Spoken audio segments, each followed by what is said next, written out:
प्रिय विद्यार्थियों, आज हम सभी हिंदी गद्य का पहला पाठ राष्ट्र का स्वरूप इसका अध्ययन करेंगे। जैसा कि व्याख्या के विषय में आप जानते हैं कि गद्य आप पद्य दिया जाता है और उसके नीचे प्रश्न दिए जाते हैं, उन प्रश्नों का उत्तर दिया जाता है। आप सभी पुस्तक पढ़ें और पहला पैराग्राफ है, भूमि का निर्माण देवों ने किया है, वह अनंत काल से है, यहाँ से लेकर के पहचानना आवश्यक धर्म है। यह पैराग्राफ है, इसको आप देखें। इसमें अंडरलाइन है, जो राष्ट्रीयता पृथ्वी के साथ नहीं जुड़ती वह निर्मूल होती हैं। राष्ट्रीयता की जड़ें पृथ्वी में जितनी गहरी होंगी उतना ही राष्ट्रीय भावों का अंकुर पल्लवित होगा।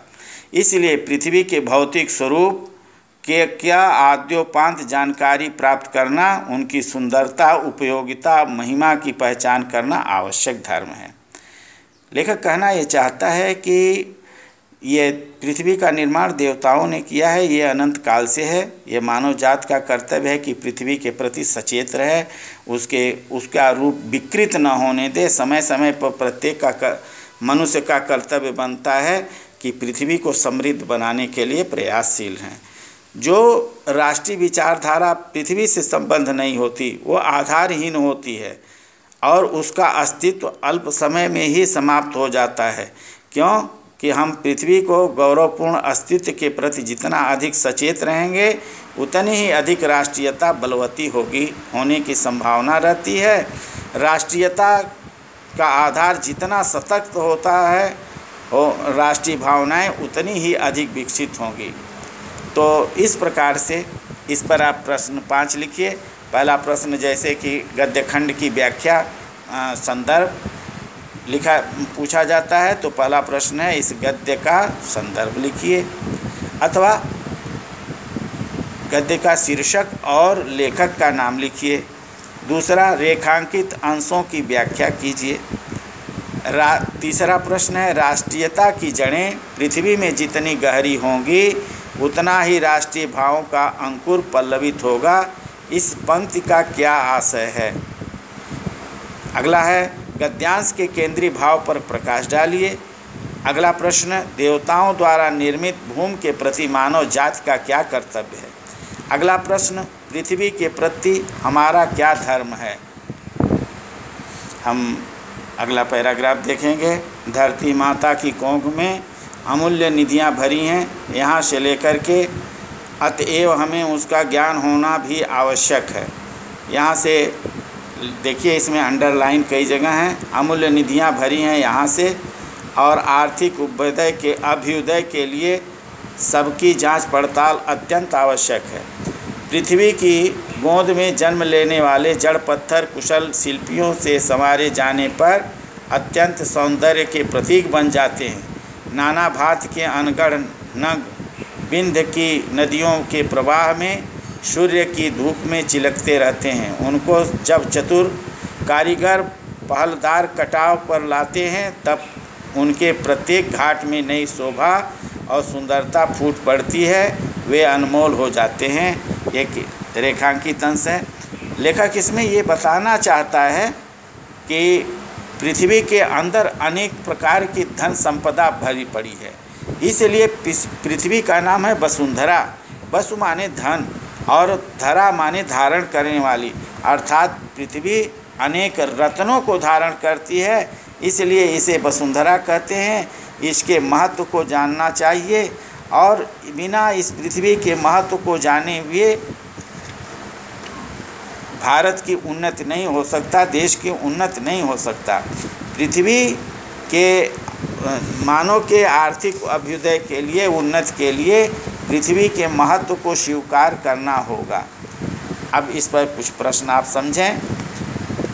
पहला प्रश्न आप सभी जानते हैं कि अधिकांश यही होता है, गद्यांश के पाठ और लेखक का नाम लिखिए अथवा संदर्भ लिखिए। दूसरा प्रश्न, रेखांकित अंश की व्याख्या लिखिए।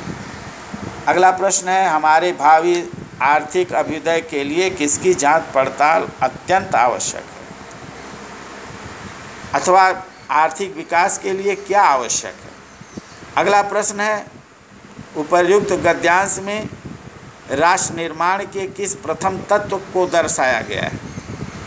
धरती को वसुंधरा क्यों कहते हैं? अगला प्रश्न है, धरती को वसुंधरा क्यों कहा जाता है? पृथ्वी के देह को किसने सजाया है? पृथ्वी की देह को किसने और किससे सजाया है? अथवा किसने पृथ्वी की देह को सजाया है? ये प्रश्न है। अगला पैराग्राफ फिर देख।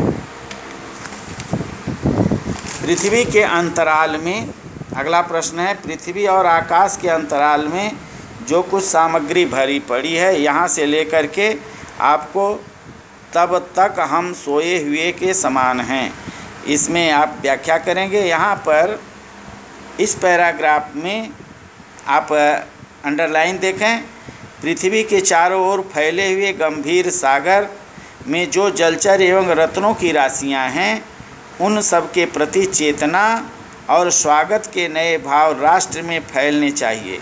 राष्ट्र के नवयुवकों के हृदय में उन सबके प्रति जिज्ञासा की नई किरणें जब तक नहीं फूटती तब तक हम सोए हुए के समान हैं।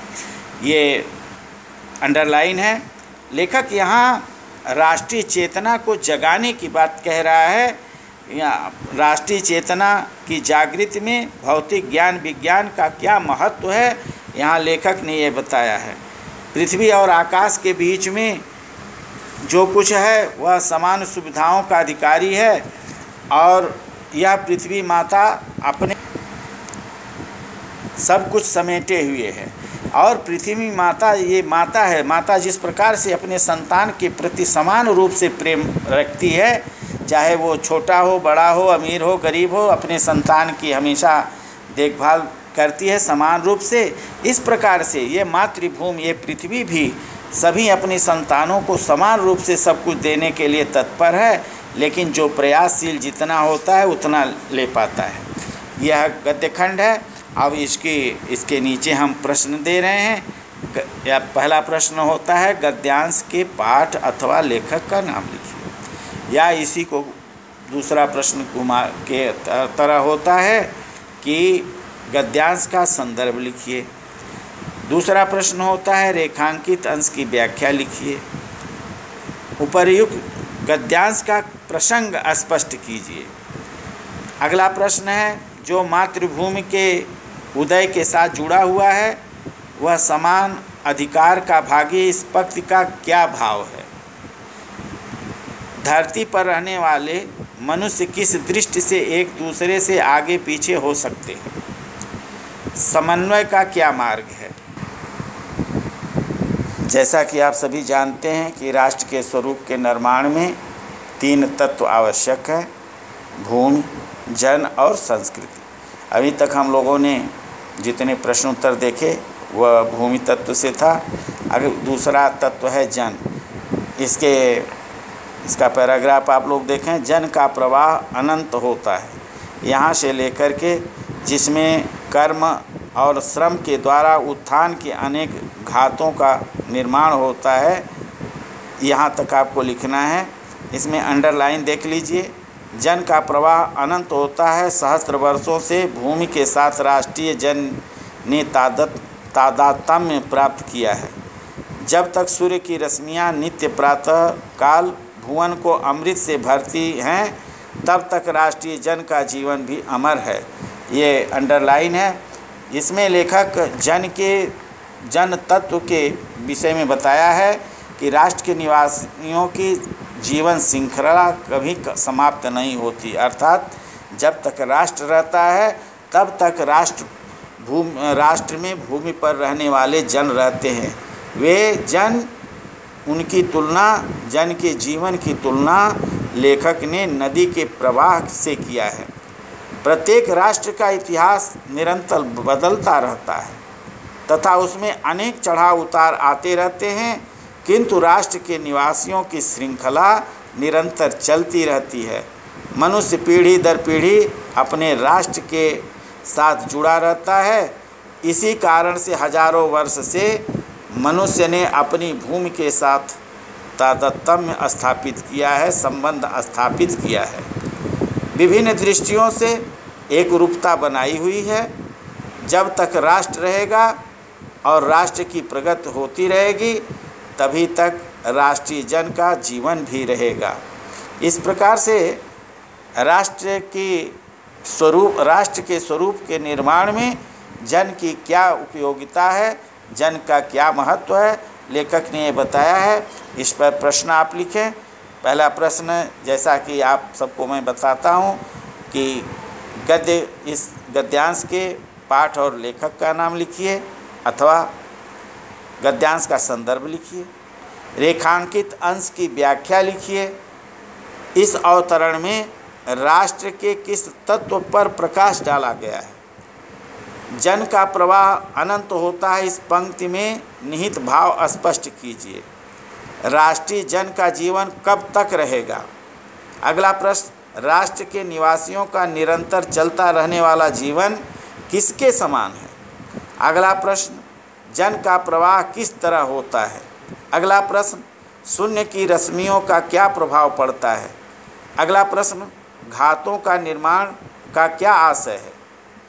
अगला प्रश्न, संततवाही का अर्थ स्पष्ट कीजिए। राष्ट्रीय जन का जीवन कब तक अमर है। जन जीवन के प्रवाह को नदी की तरह क्यों कहा गया है। और अंतिम प्रश्न है, तादात्म्य और अजर का शब्दार्थ क्या है। आप सभी पुस्तक खोल करके इन पैराग्राफों को पढ़ें, इनका उत्तर भी उसी में है।